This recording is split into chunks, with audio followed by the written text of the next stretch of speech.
Donc, je suis MCUPH en santé publique depuis septembre. Et avant de vous parler de ma thématique de recherche qui concerne le développement clinique des stratégies vaccinales contre le VIH et Ebola, je vais rapidement présenter mon cursus. Donc, j'ai fait mes études de médecine en Allemagne, pour ensuite être chef de projet d'études cliniques d'abord aux hôpitaux universitaires de Genève en Suisse et ensuite ici au centre INSERM à Bordeaux. Depuis 2010, je suis méthodologiste d'essais cliniques au centre INSERM ici, où j'ai également réalisé ma thèse de sciences sous la direction de Geneviève Chen et de Rodolphe Thiébourg. J'ai ensuite occupé les fonctions d'assistante hospitalo-universitaire en santé publique de 2013 à 2015. Et pendant les 6 mois avant ma prise des fonctions de MCUPH, j'étais en mobilité recherche dans un laboratoire d'immunologie fondamentale à l'université de Hambourg en Allemagne.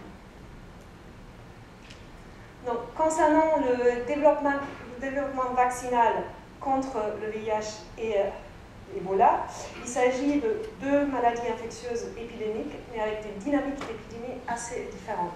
Donc, concernant l'épidémie par le VIH, en 2015, il y a eu 2,1 millions de nouveaux cas, donc avec une incidence relativement stable au cours des dernières années, une prévalence mondiale de 36,7 millions, sachant que la maladie est comme une maladie chronique sous traitement, mais il n'y a pas de traitement curatif disponible, d'où la haute valeur de prévalence. Mais on voit aussi qu'il y a toujours des nouveaux cas, malheureusement, aussi les dernières années.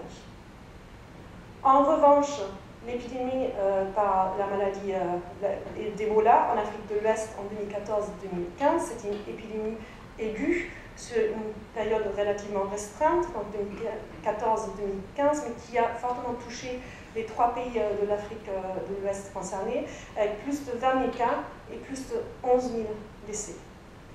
Et même s'il existe des mesures de prévention contre ces 2 maladies, des vaccins préventifs efficaces et bien tolérés seraient probablement des meilleurs moyens de prévention en termes de santé publique.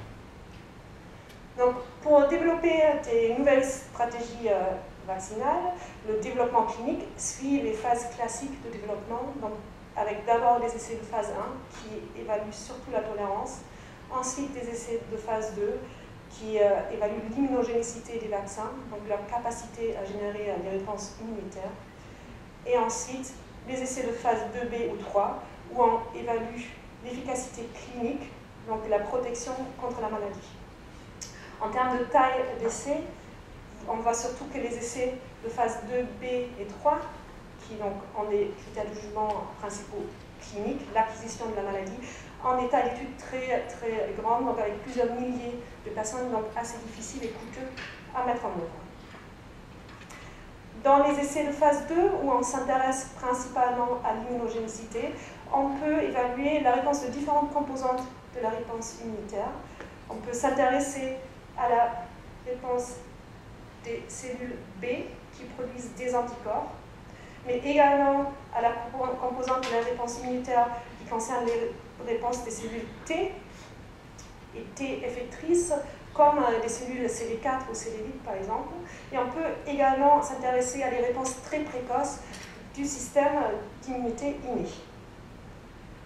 La difficulté dans le développement clinique des vaccins contre le VIH et contre Ebola est qu'il n'y ait pas de marqueur de substitution validé, donc pas de corrélat de protection, qui permettrait de prédire l'efficacité clinique d'une stratégie vaccinale sur la base des résultats d'immunogénicité.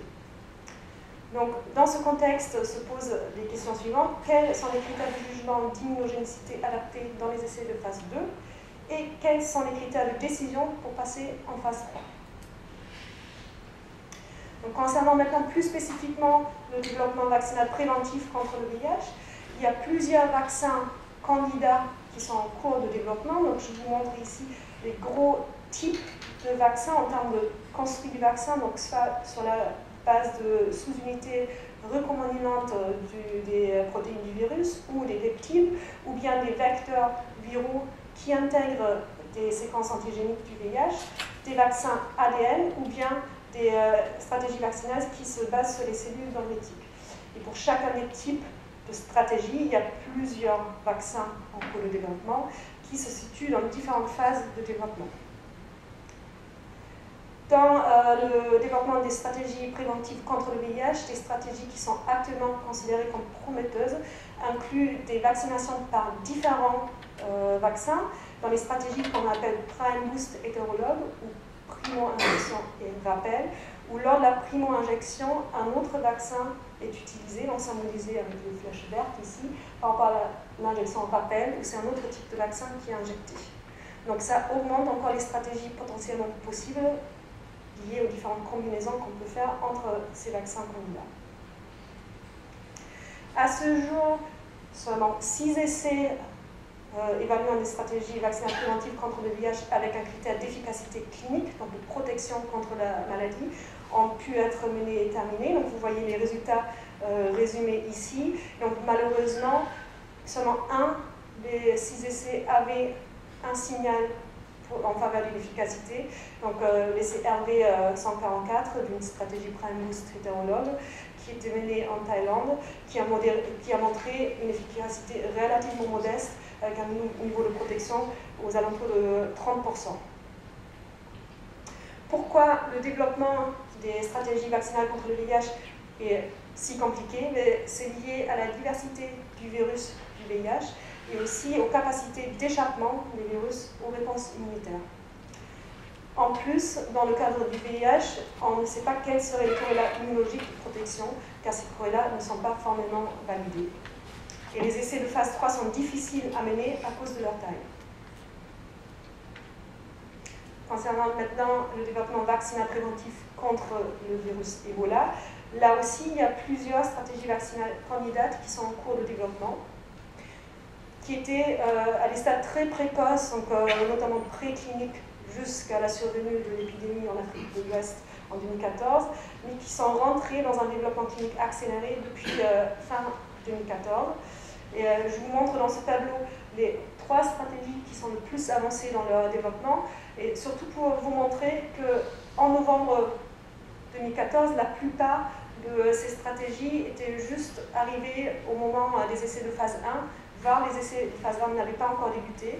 Et l'accélération du développement clinique avait comme conséquence que les essais de phase 2 et phase 3 étaient presque planifiés en parallèle, du coup, dès la fin 2014. À ce jour, il y a 19 essais cliniques vaccinaux Ebola qui ont été réalisés, donc un essai de phase 3 en Guinée. Et il y a actuellement 31 essais cliniques en cours. L'essai de phase 3 qui a été réalisé en Guinée pendant l'épidémie, c'était un essai avec un schéma assez spécifique, avec une vaccination en anneau des contacts des cas de maladie d'Ebola, avec une randomisation en grappe, avec un groupe qui a reçu la vaccination à J1, ensemble avec une stratégie de surveillance et de suivi des contacts des cas, et l'autre groupe a reçu la vaccination uniquement jour 21, donc pendant la première phase, donc entre la randomisation et jour 21, on pouvait comparer donc, ces 2 bras, un qui avait reçu la vaccination et l'autre qui n'avait pas encore reçu. Et l'analyse intermédiaire de cet essai, dont je vous montre la publication, a montré que après 10 jours après la vaccination, donc après cette zone qui est grisée ici, il n'y avait plus aucun nouveau cas de maladie d'Ebola dans le groupe qui avait été vacciné à J1, et en revanche, donc, plusieurs cas dans l'autre groupe. Donc un signal en faveur d'une efficacité assez fort dans ce contexte de vaccination en anneau des contacts des cas. Cependant, il reste des défis dans la recherche vaccinale contre la maladie d'Ebola.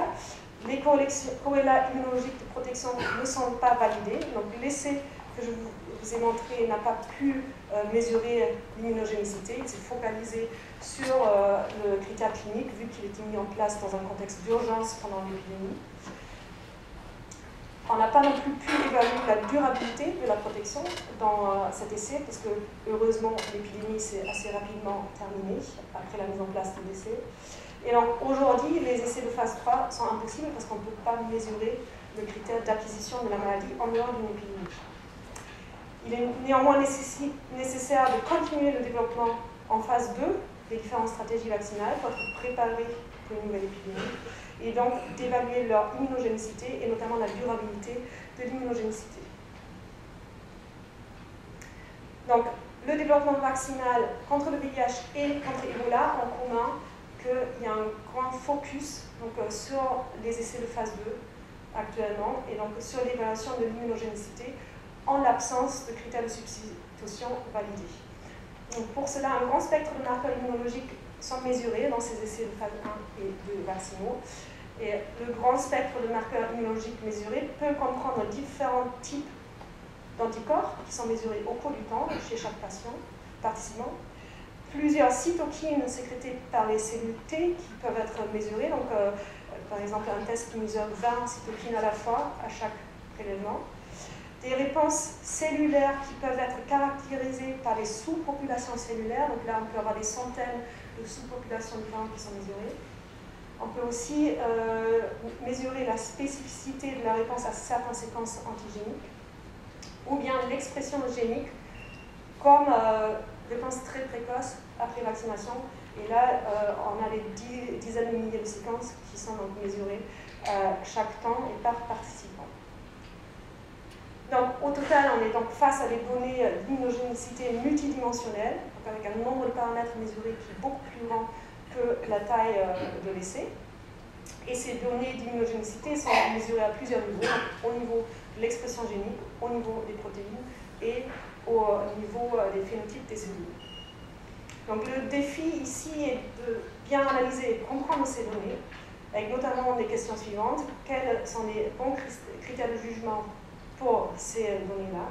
Quelles sont les méthodes d'analyse statistique adaptées? Comment intégrer et interpréter ces données? Et basé sur ces données-là, quels sont les critères de décision de poursuivre le développement dans un essai de plus grande taille? Donc, pour aider à accélérer le développement vaccinal contre le VIH et contre Ebola, il est important de mieux comprendre les mécanismes vaccinaux et d'améliorer la sélection des stratégies vaccinales à tester dans les essais cliniques, donc parmi les multiples combinaisons qu'on peut faire en prime boost. Et donc nous proposons d'y contribuer à cette accélération en définissant les critères de jugement et en proposant des méthodes statistiques adéquates pour l'analyse des données d'immunogénicité multidimensionnelle et aussi de contribuer à la conception de nouveaux essais vaccinaux. Donc il s'agit d'une recherche méthodologique à l'interface entre l'épidémiologie clinique, les biostatistiques, l'immunologie et la vaccinologie. Donc, pour ce faire, mon projet de recherche propose donc d'utiliser d'une part les méthodes statistiques adéquates, mais également des connaissances immunologiques pour mener des analyses statistiques intégratives et modéliser des données immunologiques dans les essais vaccinaux VIH et Ebola. Et comme retombée attendue, on espère avoir une meilleure compréhension des mécanismes vaccinaux et une sélection des stratégies vaccinales les plus prometteuses. En même temps, avec l'expertise en méthodologie des essais cliniques, on voudrait contribuer donc, à la conception des schémas d'essais vaccinaux de phase 1 et 2, prenant en compte aussi les résultats de la modélisation. Et au total, donc, les retombées seraient un transfert direct vers les nouveaux essais cliniques pour accélérer le développement vaccinal contre ces deux maladies. Donc, pour illustrer les projets spécifiques que j'ai en cours, donc un projet concerne l'analyse des déterminants de la réponse immunitaire post-vaccination dans les stratégies vaccinales expérimentales, donc avec la thèse de sciences d'Edouard Lorme que je dirige. Un autre projet concerne les analyses intégratives des réponses immunologiques au vaccin anti-Ebola, dans un projet en collaboration avec des chercheurs à l'université au CHU de Hambourg. Et je suis également méthodologiste de 6 essais vaccinaux multicentriques nationaux et internationaux de phase 1 et 2. Concernant maintenant mon projet d'enseignement. Depuis le 1er septembre, j'ai des responsabilités administratives dans les enseignements de l'ISPET, en étant responsable de l'UE études expérimentales dans le cadre du Master 2 d'épidémiologie, et je contribue à la coordination des U de recherche clinique. J'interviens en tant qu'enseignant dans le Master 2 d'épidémiologie et dans le Master 2 de biostatistique, ainsi que dans le DU de recherche clinique et dans différents modules de l'école d'été. À l'UFR des sciences médicales, j'interviens dans les E2 PACES et dans les ateliers conférences sur la lecture critique d'articles pour les étudiants en médecine. Je contribuerai également à l'UER en modélisation. Concernant mon projet hospitalier, donc je suis épidémiologiste clinique à l'unité de soutien méthodologique à la recherche clinique et épidémiologique du CHU de Bordeaux, au sein du service d'information médicale du pôle de santé publique. Donc, mes activités principales concernent d'une part le soutien méthodologique aux études en cours de senior, et d'autre part la coordination de la plateforme d'essais cliniques internationaux Euclid, que je coordonne ensemble avec Geneviève Chen au CIC 1401. Donc, la plateforme Euclid est un consortium de 5 institutions, le CHU de Bordeaux, le CHU de Limoges, l'Université de Bordeaux, l'INSERM et l'Institut d'Agonier, dont le CHU de Bordeaux est gestionnaire. Et cette plateforme a été sélectionnée à l'appel d'offres émis par FCRIN. Donc FCRIN, c'est French Clinical Research Infrastructure Network. Et la plateforme a été sélectionnée par un jury international en 2013 et donc financée dans le cadre du Grand Emprunt.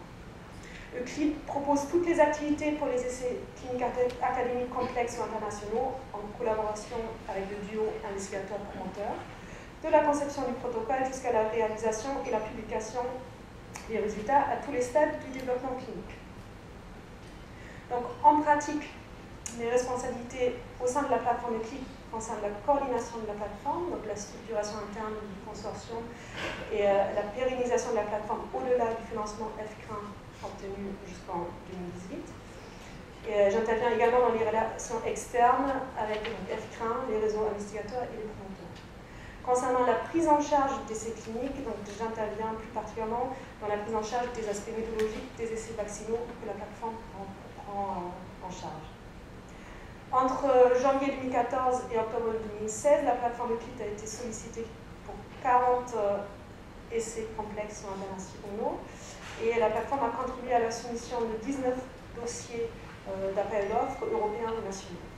Actuellement, 11 essais cliniques complexes ou internationaux sont en cours d'exécution dans 5 essais vaccinaux. Je vous remercie de votre attention.